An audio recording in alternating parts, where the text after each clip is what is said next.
So Group C. Mm-hmm. Let's get that on screen for everybody. That is, of course, bam. So Group C, just ever so slightly. Way to go. That is Rush second, Terra Ravine, Gandalf the Pink, and Kishin Ashura. This is a close set, honestly. We got some really big names in this one. Yeah, if there's going to be a bloodbath, it's probably going to be in this group right here. Well, it wasn't in the second KPI. Yeah, from last KPI, that was a three-way tie that went on for 3 extra rounds before it finally ended. Yep. Man, I'm glad I wasn't in that group. So, of course, this brings us to our first game. That would be Terra and Gandalf. Mm-hmm. Well, they both banned Apep and Mordor. Okay. Round 1 of Group C. They got there eventually. Yeah, Setsu versus Millowing to start off with, actually. Yeah, it's not what I expected of the startup. We'll see how it plays out, though. There's got quite a few minutes of split on this bridge early on.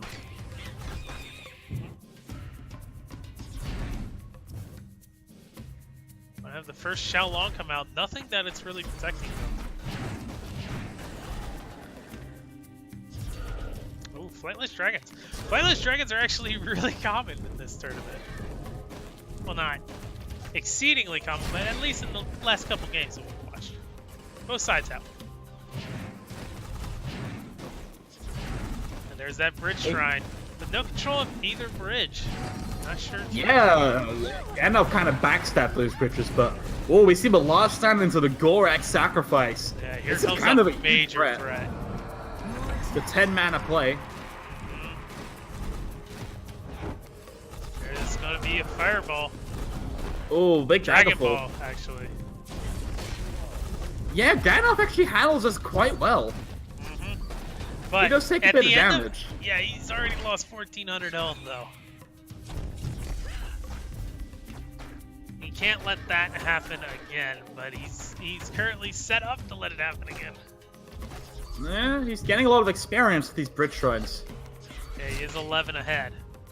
Yeah, he's just playing into this last stand combo. Does he really not fear it? Not right now. Apparently not, because Terra's just going straight for the bridge cap anyways. And there is Xiaolong. That's going to make the last stand awkward to play for a little bit. As here comes Dragon Ball as well, just to clean up the Plasma Marines to protect the shell. Keep it on the field for a while longer. There's Arcane Missiles that was going to clean up the tanked up by Xiaolong. the dragon. Now just going straight face. Oh, shot even gets the Shock Flightless Rocks. Dragons. That was pretty good. Unfortunately, it's not enough to save Setsu.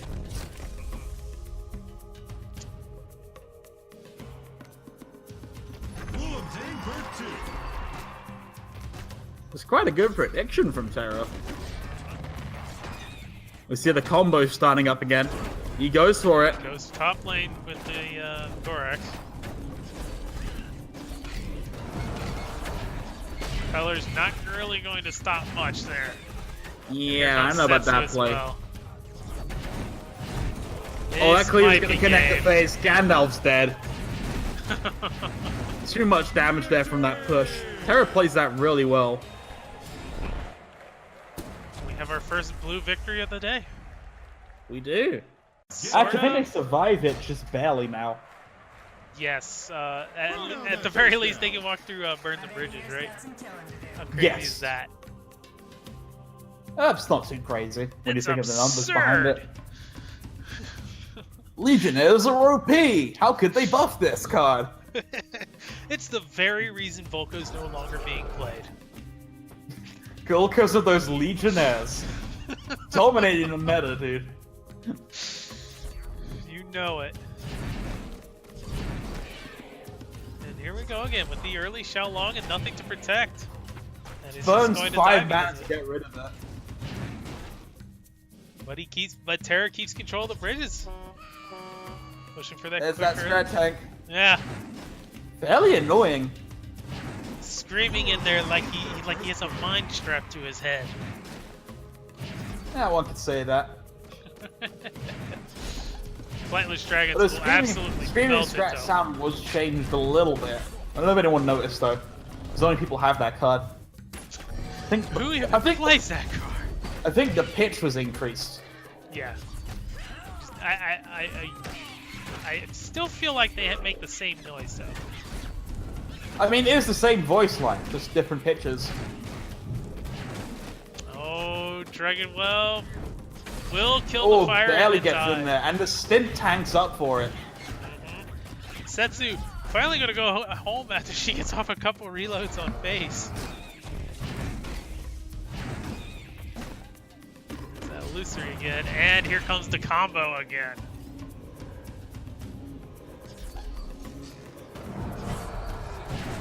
Daggerfall thrown out, but it's only going to get soaked. Now, Setsu comes out. She'll tank up. No, she will not tank up for the cleaver. Yeah, Setsu's just getting a lot of free shots in on face here. Gandalf. And his cleaver just kind of died. Yeah, unfortunately, I think it was played to maybe respond to... It could have responded to either the cleaver or the Setsu, but... Didn't really pan out. Yeah. Kind of forgot about the stuff surrounding. And now Terra just playing very passively again, waiting for that next big push to come up.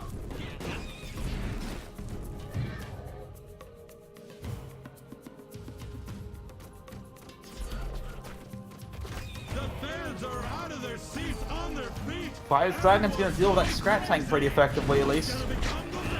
And Caesar's gonna lose his mind. Oh, there's the cleaver play. Now it works out. Yep, you see it in Sniper Squad, but the Snipers, yeah, they get rid of some Flightless Dragons, but it's not really the value you want for that card. Especially not since here comes the last stand. Good news is there are in one lane, so Fire Imp's gonna do very well. But he's not gonna catch the only Legionnaire that's transforming. Yep, and the Cleaver actually does get the shot off, interestingly. Yeah, that'll soften it up. It'll clean up his escort as well. Now here comes this shielded horde to get in Cleaver's way. Doing very well.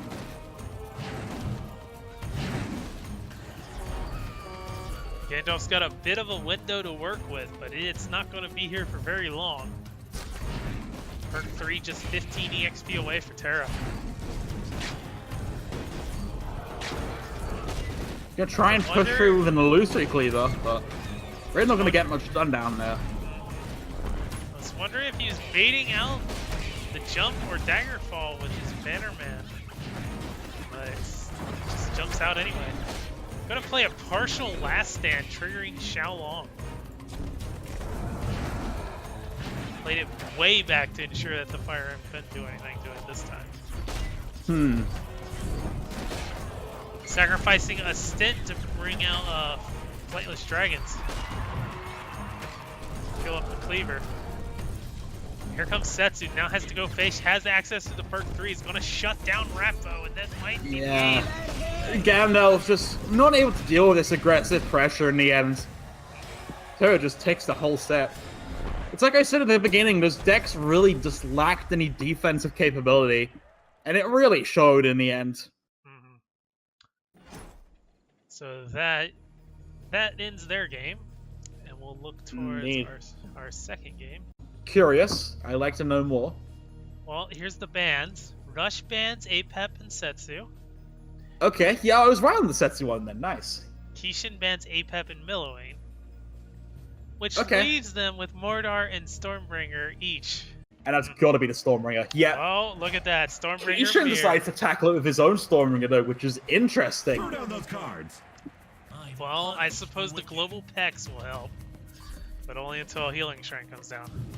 Yeah, the healing shrine will just undo everything Stormbringer has done. It's really not that good of a matchup, I feel. Let me get his deck list in front of me. Here we go, Stormbringer. For everyone that wants to figure that out that's watching, just type in decks in the chat. The Bridge Shrine feels so greedy against the Harbinger.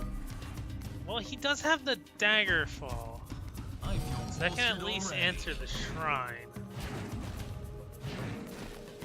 It feels so slow though, compared to how much more pressure Rush is going to develop now. Divine Warrior going to start taking up. Drone buzzers come out. No, ooh, the retarget right before the Divine Warrior is put down. Unfortunate for Kishin. Oh, throws out the Daggerfall just to clean up the drone buzzers. That's going to open up the Harbinger to just heal. Warrior gets knocked into the abyss.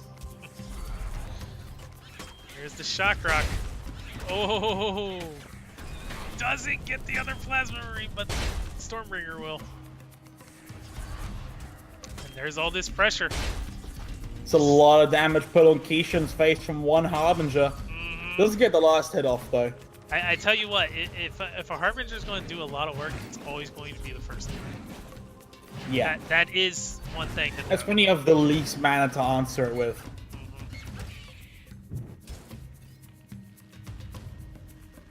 So now we wait for this next one to come out. Here's Scott. He'll pose quite the threat, but Harbinger will take care of him. Just it'll be pretty easy for him. Scott really not much against the Harbinger. Someone give him wings. That's not. 10 mana new legendary Angel Skull has wings. Cried himself to death.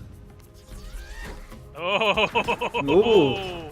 Divine Warrior plays. Oh, nearly placed that healing shrine into the Daggerfall. That would have been disastrous for Rush seconds. Rush showed some real patience there. Some interesting range from that Fire Imp, by the way. Bringing out the Kobe inside of him. But the Harbinger lives with barely any health. That's so frustrating. Like 10. He'll die as soon as Plasma Marines, but they're going to be played at the face just to take up the Cleaver. Oh no. Xiao Long will finally come out and answer the Harbinger, but now Cleaver's going to kill the Scott. That's so much value out of that Cleaver. Kishin goes below 1,000. Cleaver connects to the face. He's so low now. I don't think Kishin can come back off of this. Still gotta answer so much. The good news is that Kishin has a ridiculous EXP lead. The bad news is he needs something to tank. He's at 5 health. The Shock Rock will end it. Oh. He gave it his all. Maybe Rush won't notice lethal. He doesn't notice it right now. He's not noticing this. Well, who thinks about Shock Rock lethal? Right? Well, everything's open. Gonna play the Fire Imp behind the Bridge Shrine. Stormbringer is gonna do it. Oh, then he placed the Shock Rock. It would have killed him anyways. I wonder if he actually missed lethal there. It's possible. I thought it just killed Scrats on contact. Here we go, straight into the second game. Here's that mortar, and Kishin, this is a real mountain climb of a deck. Kishin typically does have more methods available to protect his Harbinger. The thing is, I think Rush has the tools to answer those. He has the Shock Rock, so he can at least get rid of the Tombstone.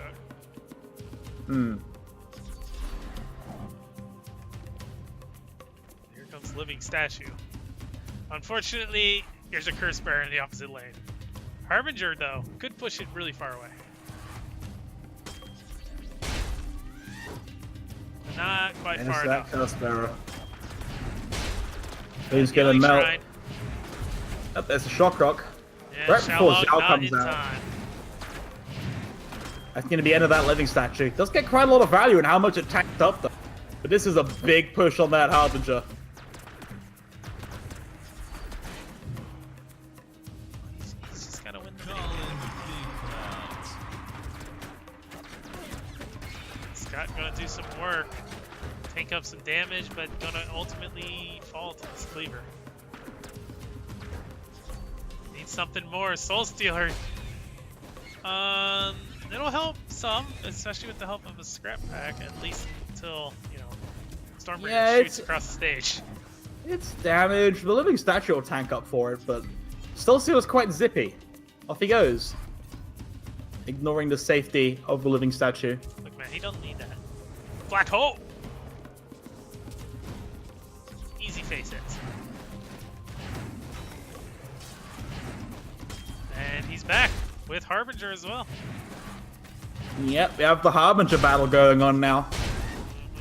Problem is there's a Divine Warrior, and that's arguably better than Living Statue, especially when there's a Curse Bearer on the other side. Oh, there's that Guardian. Maybe see a Shock Rock? There's the Healing Shrine, and now it's a little Oh, awkward. just barely gets it out in time. The damage from the Shock Rock wins it. Yeah, it does. I mean, 80 damage. It counts as 10% of Guardian's health. Uh-huh. Again, it's one of the things. Do you really think about it? No, you don't. It's just kind of something you do to stop the healing. Because, I mean, even if the Shock Rock didn't do lethal damage, the Guardian would have died pretty quickly. And he would have won that trade anyways. I'm not positive on that, actually. Misses the Healing Shrine, unfortunately.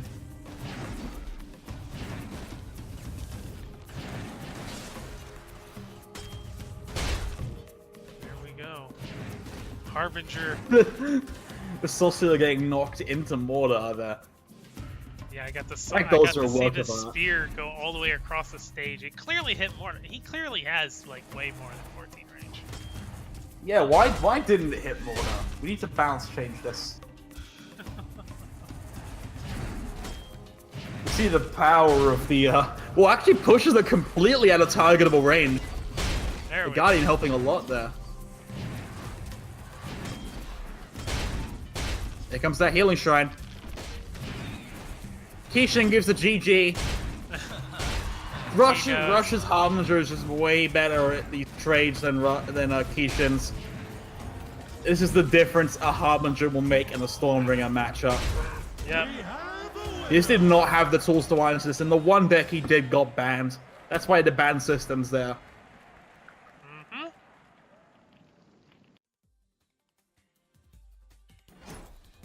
So that's 2-0 to Rush. 2-2-0s in Group C. Very polarizing matchups.